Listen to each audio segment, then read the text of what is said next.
Assalfo, merci beaucoup d'être là. Oui, président, fondateur de la fondation Magic System, directeur général, fondateur de Gao Productions, artiste-chanteur. Et on peut le dire d'ailleurs sans risque de se faire contredire et sans même sourciller qu'il a été, dans le monde culturel, l'un des plus proches collaborateurs de Ahmed Bakayoko. Exactement. On peut le dire, sans hésiter. Oui. Voilà. Juste pour la petite anecdote, et c'est peut-être le mauvais exemple, mais il faut quand même le dire.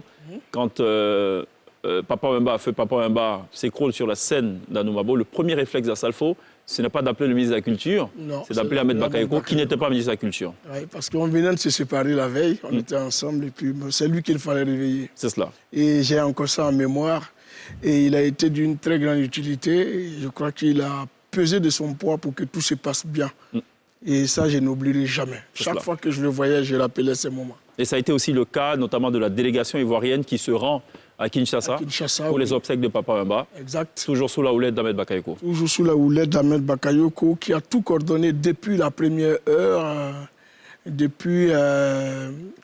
au sein du gouvernement, c'est lui et le ministre de la Culture qui portaient le projet parce qu'il fallait organiser en un laps de temps les funérailles de Papa Wemba. Et tout le monde sait que la procédure est longue. C'est cela. Donc il fallait vraiment batailler. Et Ahmed était là au four et au moulin pour que tout se passe comme se doit. Et on a eu tout ce qu'il fallait à temps.